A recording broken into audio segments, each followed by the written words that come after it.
Olá pessoas, eu sou o Léo. E eu sou o Miguel. E esse é o canal Piuí. Qual é a maior saga de terror da atualidade? Se você respondeu o Invocaverso, os filmes de Invocação do Mal, você respondeu corretamente. E o sucesso dessa saga toda, você deve a ele, James Wan. O pai!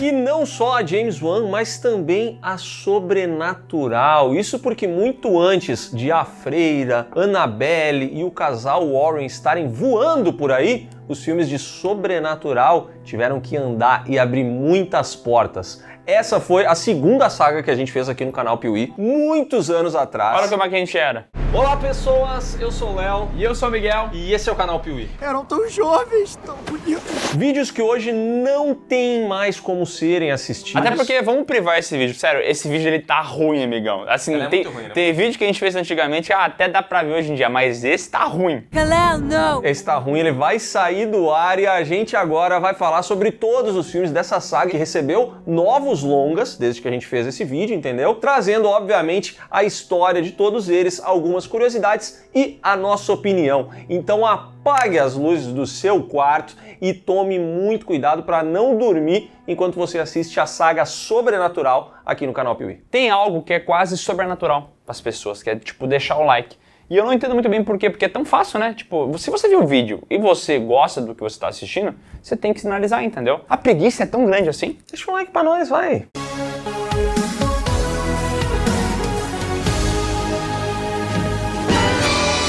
Quem acompanha o Piuí sabe que nós gostamos de trazer aqui para o canal a informação. E muita gente se pergunta onde a gente faz as nossas pesquisas. Geralmente a suspeita é o quê? Harvard, Universidade de Massachusetts e outros lugares assim. Mas eu vou dizer para você, não é nada disso. Aliás, a gente nem precisa sair de casa para pesquisar, porque a gente faz tudo isso, sabe onde?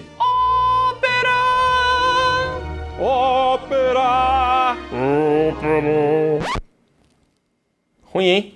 É, são vários tons. Desculpe! O Opera é um navegador que, vou te dizer uma coisa, tem recursos bem mais interessantes do que os navegadores que já vêm pré-instalados aí no seu computador e que eu sei que você usa. A começar pela área, a IA 100% grátis e ilimitada do navegador. Basta apertar o comando Ctrl+ que você consegue criar imagens a partir da inteligência artificial no navegador. Não precisa entrar em outro site, baixar outra parada, ele é direto. De graça e sem limite de uso, porque geralmente tem esse lance, né? Você vai tentar fazer uma imagem por IA, mas aí você pode fazer só 3 e depois tem que pagar. Ah, não, aí ele extrapolou. É tipo eu querendo fazer Jesus me abraçar, entendeu? Aquele meme que viralizou, mas é pago esse bagulho e é caro. Pobre. E o Opera ainda tem uma barra lateral que você pode colocar redes sociais que você mais utiliza. Colocar o Instagram, Twitter, até Spotify do lado. E aí fica de fácil acesso. E por falar em Spotify, quem baixa o Opera tem 3 meses grátis de Spotify Premium. Aí sim, mano. O Opera ainda tem uma função de tela dividida simplificada que é muito boa. Eu uso direto na minha casa, porque daí fica de um lado o texto do roteiro que eu tô revisando e do outro lado fica ou uma página de pesquisa ou um streaming que tá aberto, entendeu? Ele divide isso automaticamente sem você precisar ficar redimensionando tela, ele já faz isso de uma maneira muito intuitiva. Pra quem não tem 2 monitores, isso é uma mão na roda, tá? E se você tem 2 monitores, fica 4 telas, ou 16, ou 32, ou 64, ou 128, 256, 512, 1024. É muita coisa.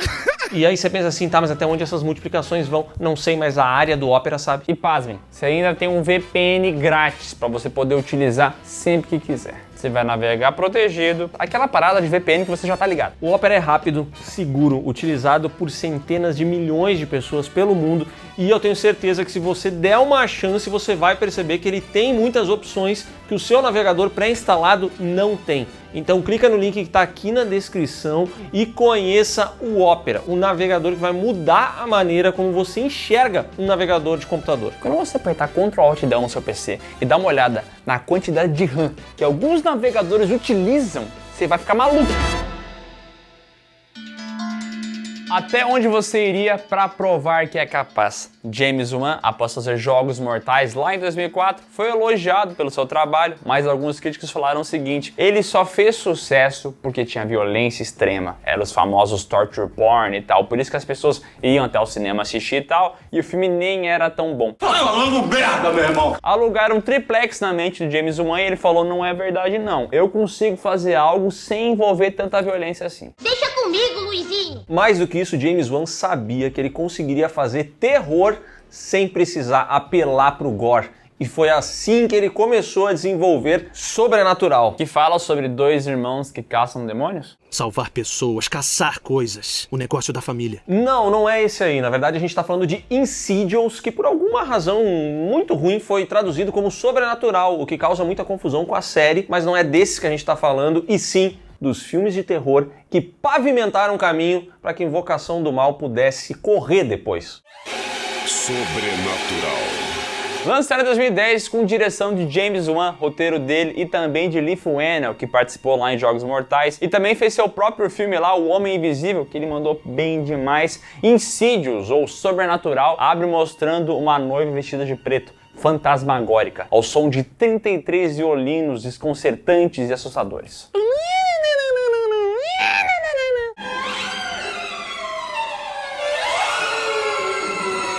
Mas, indo para a história, Sobrenatural nos apresenta a família Lambert, que é composta ali pelo pai, o Josh, interpretado pelo Patrick Wilson. Temos também a mãe, a Renée, e 3 filhos, o Dalton, o Foster e a pequena Callie, que ainda é uma bebezinha. Essa família acaba de se mudar para uma nova casa, ainda estão arrumando as coisas, conhecendo os cômodos, e o Dalton, no alto de sua curiosidade, decide que ele vai vasculhar onde não deve: o sótão. Quando ele sobe lá, ele encontra uma escada, acaba caindo dela, bate a cabeça e apaga. O menino fica a mimir, não acorda mais, os pais o levam até um hospital e assim que o médico vê, ele não tem dúvida, é virose. Ah, mano, isso aí é uma virose só que tá dando, mano. Na verdade não, ele não fala que é virose, mas sim que o Dalton está em um coma inexplicável. Não tem motivo nenhum para esse menino ter adormecido e não acordar mais. Apertaram o botão de desligar dele. Pra ser honesto, eu nunca vi nada assim na minha carreira. Depois de 3 meses de tratamento no hospital sem nenhum tipo de melhora, o pessoal resolve: a gente tá nos Estados Unidos, é muito caro isso aqui, vamos trazer pra casa, né? Já que não vai melhorar mesmo, fica lá em casa. Viva o SUS! Só que daí tem essa cena que a Renée aprende a como ela vai cuidar do filho dela, né? Como é que ela tem que fazer pra alimentar ele e tudo mais. Que é uma cena bem triste, e a Rose Byrne manda muito bem ali como esse papel de uma mãe que não tem mais esperanças e tal, e ela não sabe o que fazer pro filho dela melhorar. Mas isso é o menos pior, porque assim que eles retornam pra casa, quem vem juntos são aquelas assombrações, aqueles acontecimentos misteriosos. Por exemplo, num belo dia, a Renée tá tocando seu piano, quando de repente ela começa a ouvir algumas vozes bizarras na babá eletrônica. Se você viu no inglês, as vozes são tipo...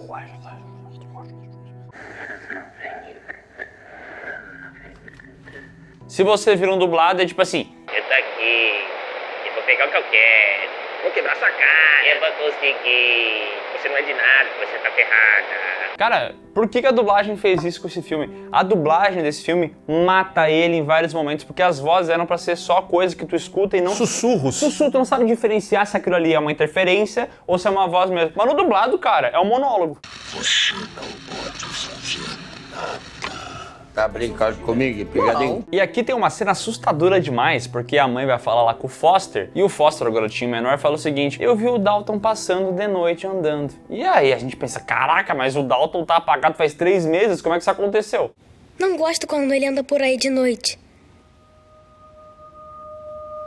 E as coisas escalonam muito rapidamente, então depois de alguns acontecimentos, chega um momento em que a Renée começa inclusive a ver uma entidade nos quartos da casa.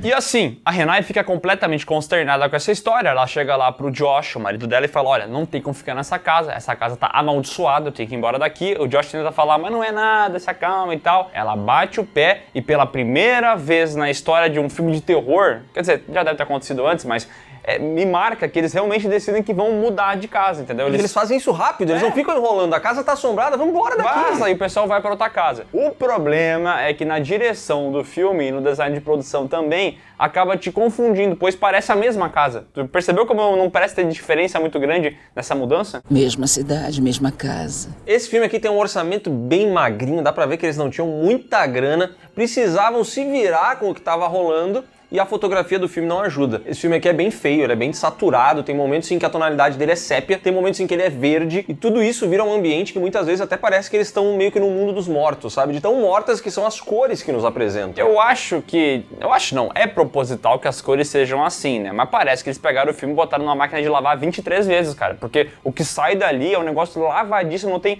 contraste, não tem saturação nenhuma, é um filme que dá incômodo de assistir, cara. É muito feio. Depois que você passa o dia inteiro reclamando de tudo, reclamando de todos, como é que você se sente?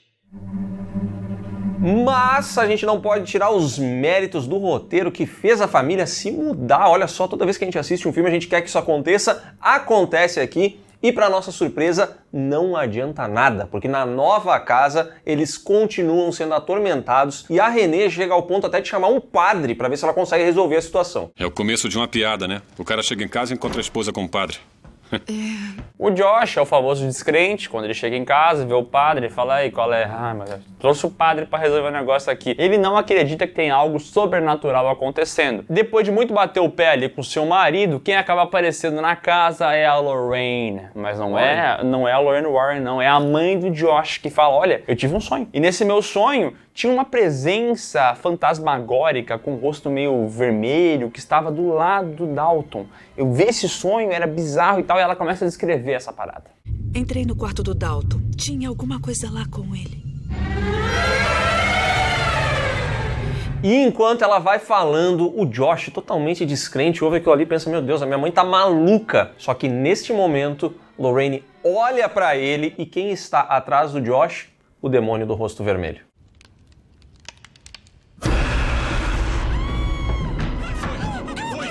Darth Maul. E essa aqui é uma das cenas mais famosas do filme, talvez a cena mais famosa, porque é justamente esse jump scare que pegou todo mundo desprevenido quando estava assistindo. Que geralmente o susto ele é dado de noite, né? Tem essa setagem do universo de ser de noite, de ser meio escuro e tal. E aqui tu tá meio desarmado, entendeu? Porque tu tá ouvindo ela contar um relato, a história tá de dia, e tu não espera que vai vir essa figura atrás do Josh. E ele também não é um jumpscare telegrafado, né? Muitas vezes o filme tá acontecendo e tudo mais, ele tem aquele momento de silêncio, você sabe que vai tomar um susto. Aqui isso não acontece, o som entra para potencializar, funciona muito bem, com certeza você lembra dessa cena. Agora, o que não funciona tão bem, e que o Miguel até já brincou, é o design do demônio do rosto vermelho, que infelizmente não tem como você não comparar com o Darth Maul de Star Wars. É porque é igual, né? Ele é vermelho, tem manchas pretas, tem uns chifrezinhos e tal, é muito parecido e tal. É um design meio genérico de demônio, né? Quem não sabe fazer, copia mesmo, né? Eu nem me incomodo com o fato dele ser genérico, eu me incomodo realmente com a lembrança que ele me traz de Darth Maul, porque pra mim é igual. Eu não acredito que ninguém olhou isso aqui quando tava em desenvolvimento e falou assim, gente, a gente tá fazendo igual ao outro cara. Onde estão os seus amigos? Depois de presenciar isso, a Lorraine pede ajuda a uma velha amiga, e nesse caso velha mesmo, que é a tal da Elise Rainer, que é interpretada pela Lin Shaye, que é uma espécie de Lorraine Warren desse universo. Nunca serão. E ela tem dois ajudantes, o Specs e o Tucker, dois caras que têm equipamentos paranormais, então, tipo, o negócio que pega a frequência no ar, o som, essas paradas, eles são os caras da TI. É ajuda a eliminar os malucos.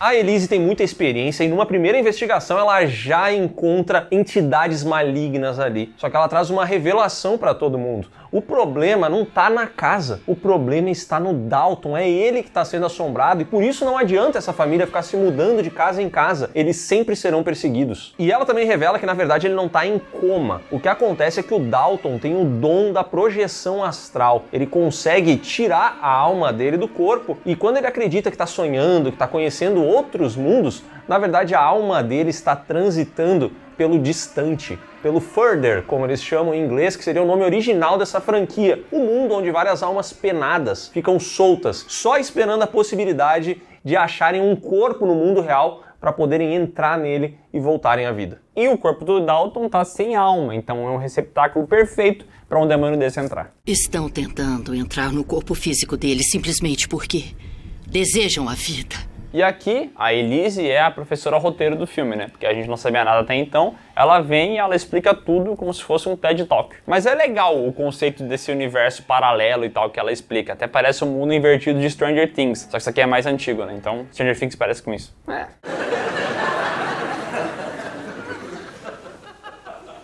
Elise comanda uma sessão ali onde ela vai tentar se comunicar com a alma do garoto lá no Sete Além, ou sei lá o que. E aí ela começa essa comunicação, só que um demônio acaba entrando no corpo do Dalton. E esse garotinho endemoniado agora começa a fazer um monte de traquinagem e as pessoas saem voando dentro de casa. Pô, nesse momento, pelo amor de Deus, né? Que isso é idiota. Se tu botar a trilha do X-Men Evolution, fica bem melhor. Jean Grey. Mas é aí que a Elise decide jogar as cartas. Não tô falando de jogar carta na mesa, mas sim de dizer o que ela estava guardando. Acontece que essa mulher conhece a Lorraine há muitos anos, desde quando Josh tinha 8 anos de idade. Isso porque, quando ele era criança, ele tinha um pequeno problema. Todas as fotos que a Lorraine tirava desse menino apareciam com uma entidade maligna ao fundo. Só um detalhe. Porque a gente falou esses tempos sobre espíritos da morte ao seu lado, que também tem esse lance da presença demoníaca nas fotos. Mas geralmente eram manchas, assim, coisas que não dá muito pra entender. Aqui é um PNG desgraçado, né?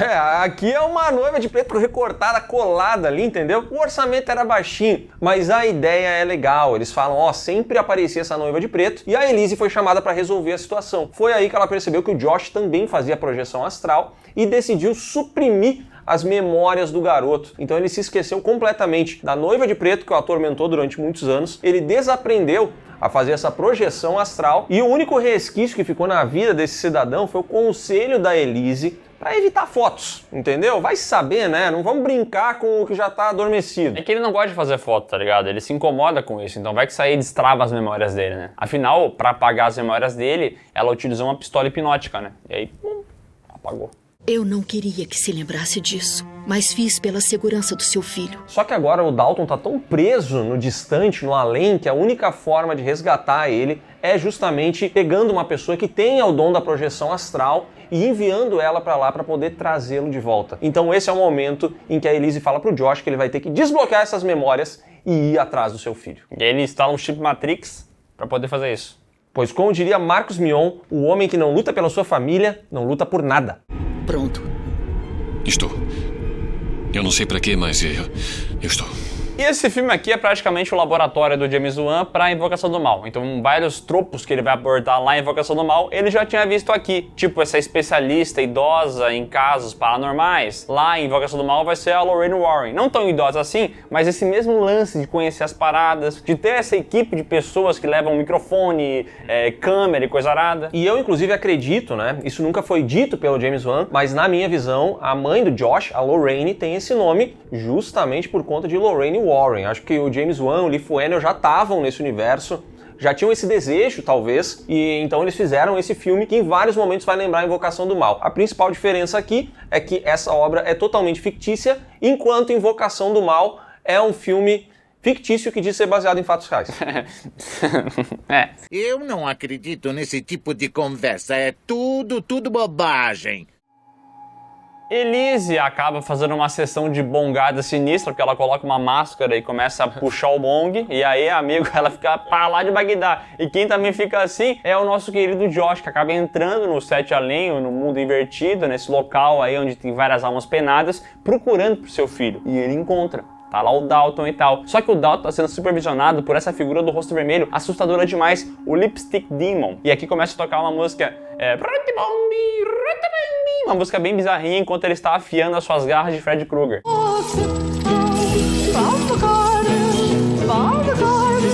E aí, quando ele percebe que o pai da criança está ali, ele pula pra atacar. E aqui é o famoso ataque da Jean Grey. Vrum. E os cabos comeram solto, né? Que encomendaram de cabo de aço nessa produção. Jean Grey. Mas Josh e Dalton conseguem dar uma curva no demônio do rosto vermelho, eles começam a escapar ali pelo além e a tentar procurar um caminho de volta. Isso porque são vários corredores escuros, tem almas penadas para tudo que é lado, alguns apontam para eles irem para um lado, outros não dizem nada e eles precisam voltar para os seus corpos. E é justamente no meio dessa correria que o Josh dá de cara com a figura que o assombrou durante tantos anos, que ele já havia bloqueado na sua mente, a noiva de preto. O que quer de mim? O que quer de mim? E aqui rola uma cena que me lembra bastante It, a Coisa, porque ele vê a noiva de preto e aí começa aquele momento assim em que ele precisa lutar pelo filho dele, entendeu? Ele precisa mostrar pra noiva que ele não tem mais medo dela, que ele está vivo e que ele tá ali pra salvar o filho. Então começa a famosa disputa de papinho, que é ele falando assim, você não me assusta mais, eu vou quebrar sua cara. É treta de Josh com noiva aqui, moleque Dalton tentando fugir. Finalmente o Dalton consegue, ele chega até o corpo dele e acorda. Então finalmente eles conseguiram sair daquele local amaldiçoado e agora eles estão de boa, tranquilos na Terra. Eu estou com o Dalton, ele acordou. Meu filho, ele está bem. E fica claro que o Josh conseguiu se livrar de uma vez por todas dessa entidade que, querendo ou não, tava ali nas gavetas da mente dele. Vai-te embora, carniça! Aí é comemoração porque eles conseguiram voltar, todo mundo tá de boa e tal, só que a Elise fica com o pé atrás, ela acha meio estranho o comportamento do Josh. Então ela pega uma câmera e vai fazer uma foto dele. Ele fica muito puto com isso. Por que você fez isso? Me diz por que você fez isso comigo se você sabe muito bem que eu não gosto. Por quê? Tão puto, mas tão puto, que ele decide estrangular a Elise. E parabéns pra essa casa que eles estão agora, porque tem um isolamento de som absurdo, né? Porque ele começa a enforcar essa véia começa a gritar e o resto da família não escuta isso, né? No outro cômodo.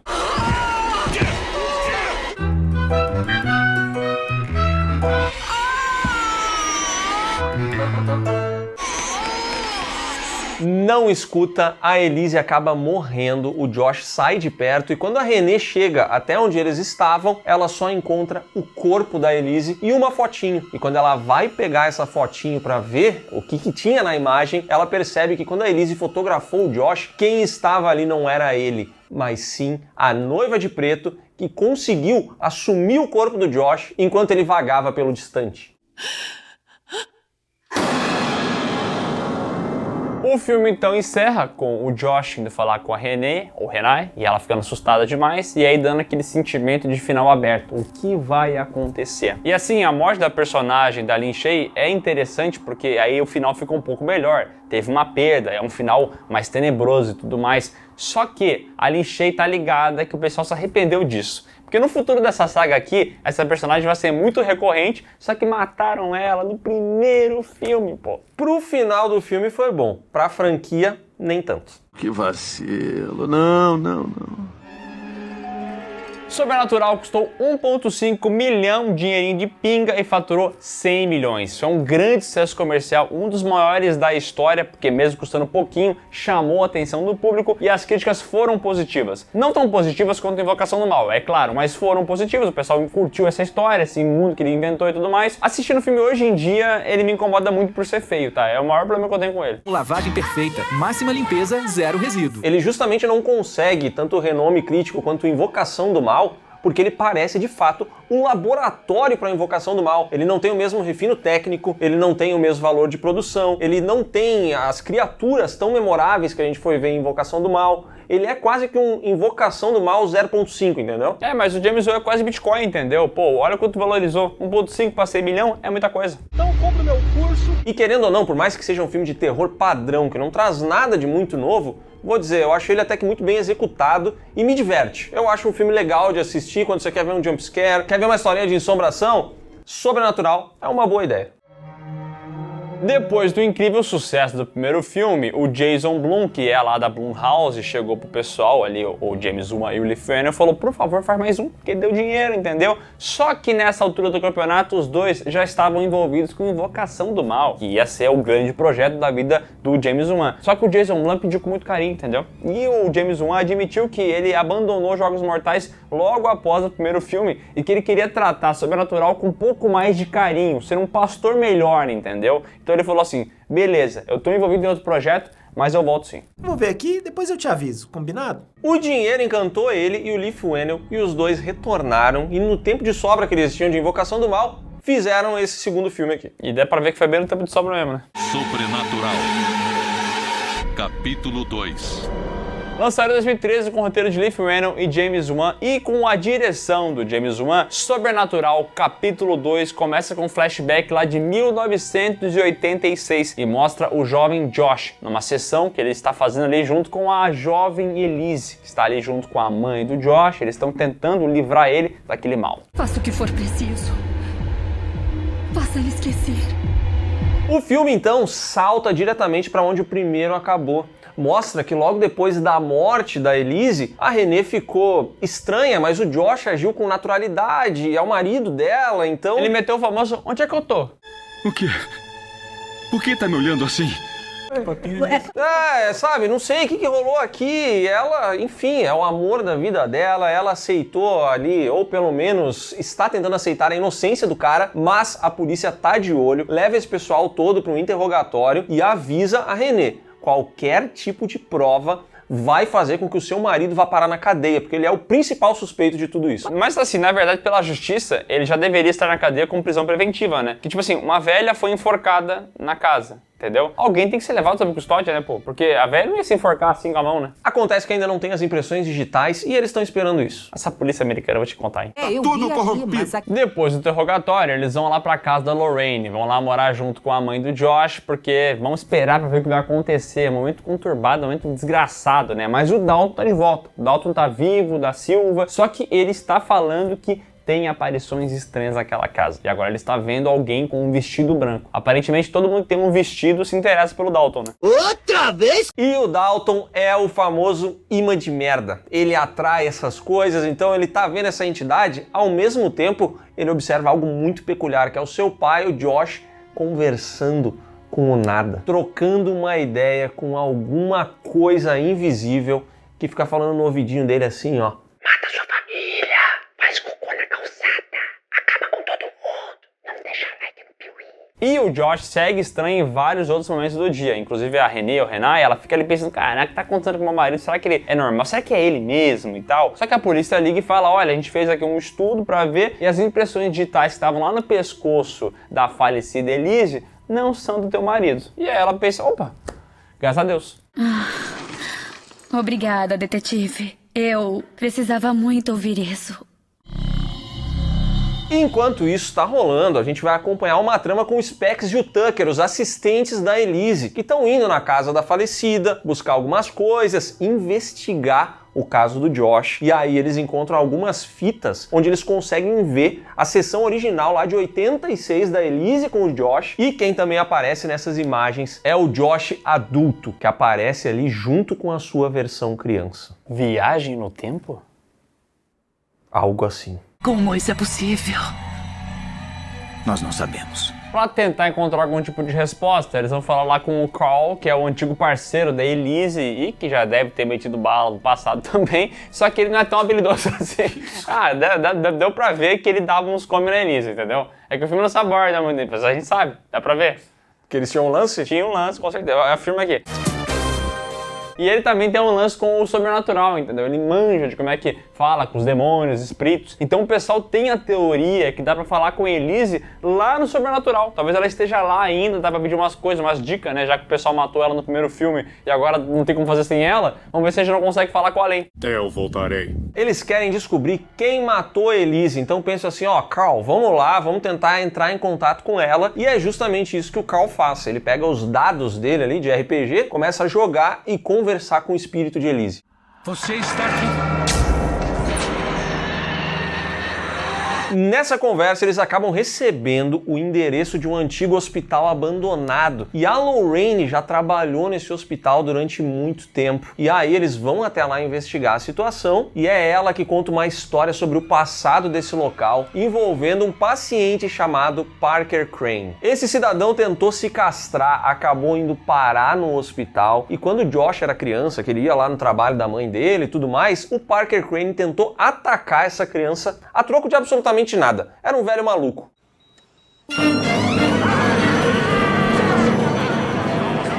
Alguns dias depois, a Lorraine encontrou esse cara no elevador. E ela ficou meio cabreira, tentou falar com o cara não respondia, ele foi embora e ela foi falar com a gerência do hospital e falou por que o cara, que é um paciente meio perigoso e tal, tava aqui rodando pelo hospital. Mas o pessoal do hospital rebateu falando, olha, ele tirou a própria vida ontem. Era espírito. Espírito! Esse paciente morreu ontem de manhã. O quê? Ele pulou pra morte.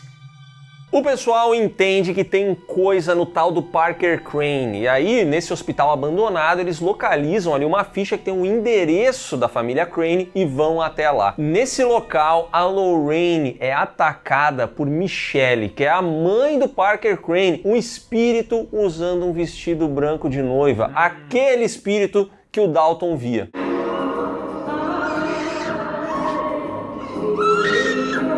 Com uma maquiagem muito ruim.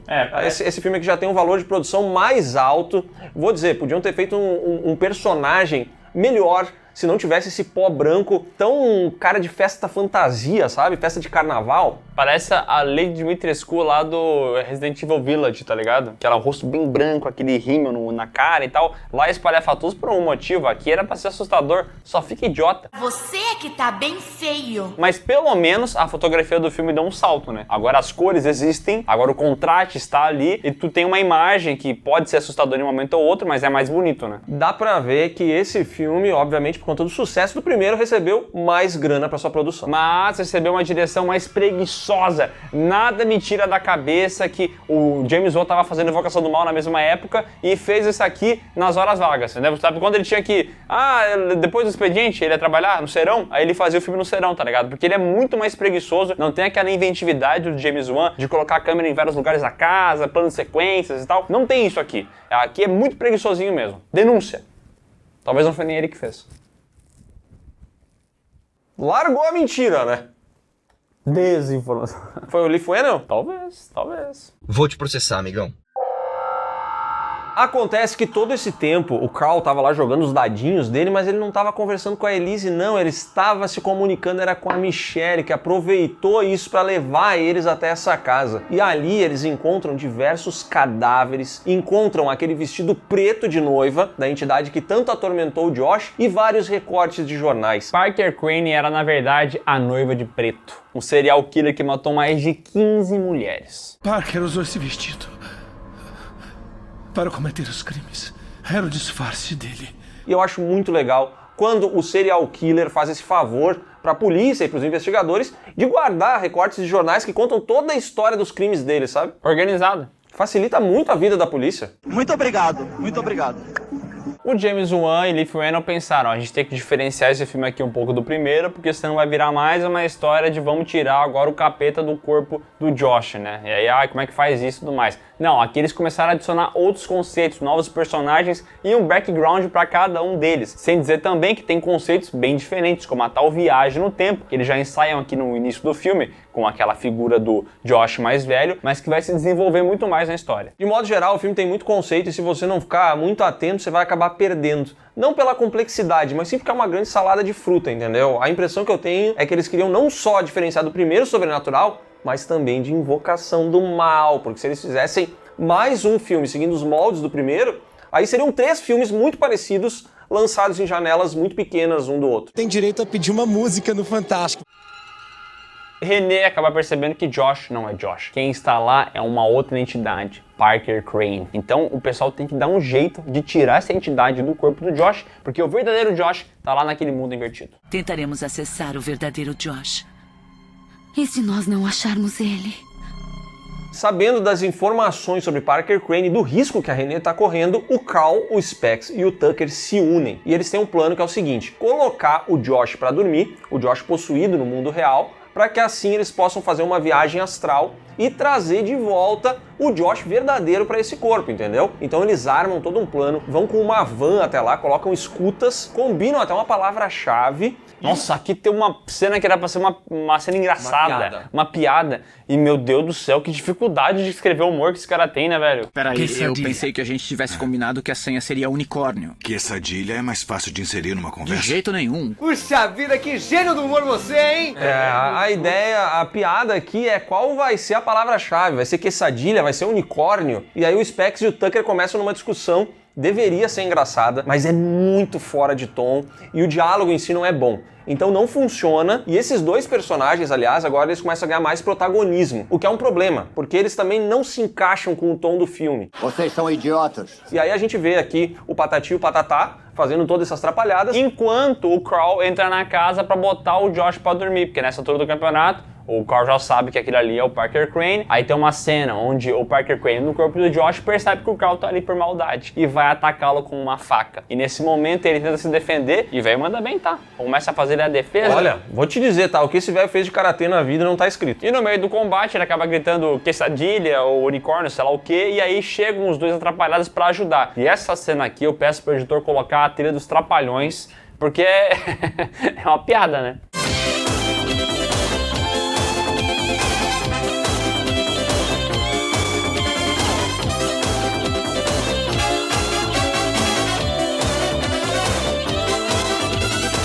Eles tropeçam, eles caem um em cima do outro e no fim das contas todo mundo fica apagado, exceto o Josh.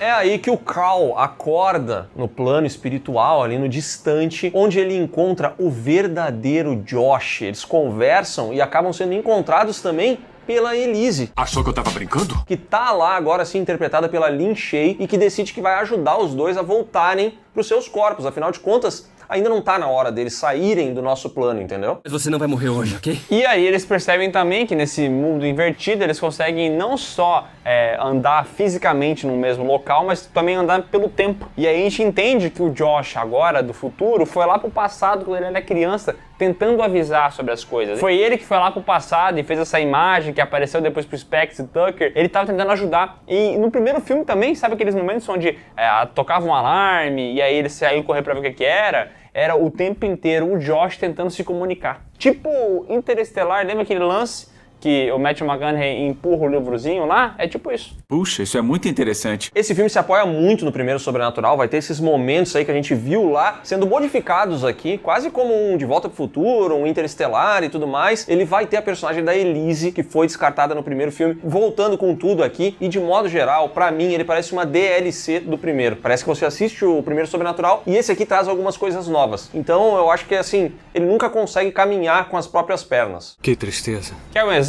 Se você assistiu Invocação do Mal 1 e depois vai ver o 2, ele claramente continua o primeiro filme. Mas tu consegue assistir o 2 isolado, entendeu? Que ele é uma história, uma aventura única lá dentro daquele universo. Agora, esse segundo filme do Sobrenatural, se tu não viu o primeiro, tu não vai entender nada. E o pior é que ele perde bastante, porque ao deixar o Josh possuído lá na casa quietinho e ao tirar a Elise de jogo, aí o protagonismo fica com o Carl, o Specs e o Tucker. E esses três personagens não conseguem segurar o filme. Deus merda! No mundo físico, o Josh Parker Crane prende a Lorraine em algum local e vai tentar estrangular a Renée. Só que nesse momento aparece o nosso querido Dalton, que consegue apagar o pai e deixar que as duas fujam. A família se reúne no porão e o Dalton fala assim, bom, a única maneira de eu tirar o meu pai do distante é exatamente como ele fez, é indo até o distante e ajudando ele a sair de lá. E esse guri dorme bem, hein? Pô, pensa num gurizinho que, eu não sei, esse guri devia estar assim, olha, bombado na melatonina, entendeu? Porque ele pega no sono muito rápido. Ele devia ter aquele potinho de tic-tac, mas ele bota a melatonina dentro. Porque, cara, sério, ele cara, a tensão do momento, tudo isso acontecendo. O moleque fechou o olhinho dele, pum, dormiu.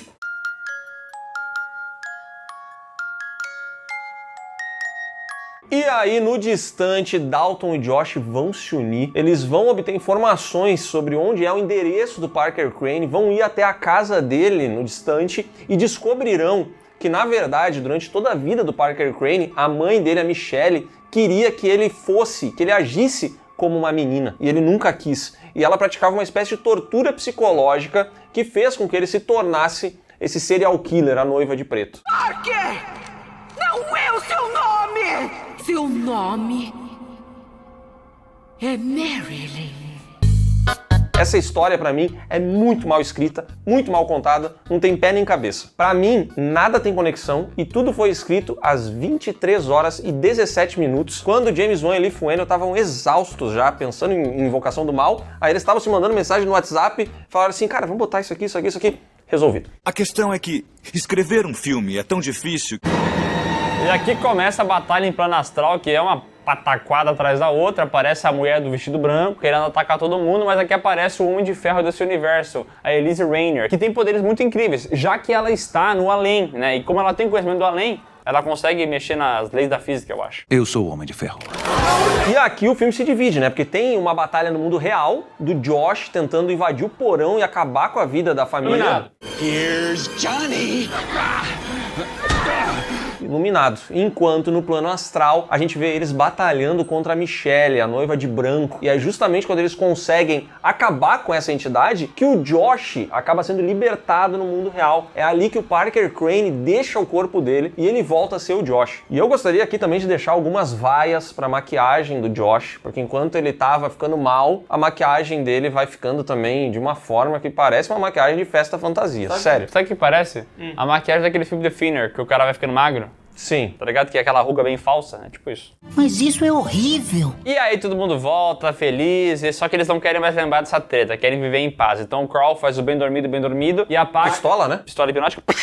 E aí eles esquecem dessa treta toda e agora eles são felizes. E o filme tem uma espécie de cena pós-créditos, ou sei lá o quê, que mostra o Specs e o Tucker indo até uma casa onde aconteceu alguma treta envolvendo espíritos e tudo mais, e eles vão lá pra ajudar. Só que quando eles chegam naquela sala, quem está junto? A Elise Rainier. Mas como assim, não? Quem é a mulher?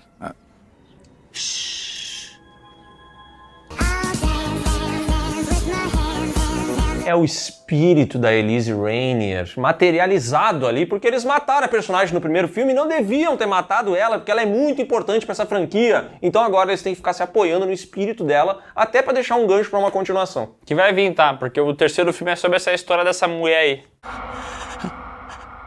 Meu Deus do céu!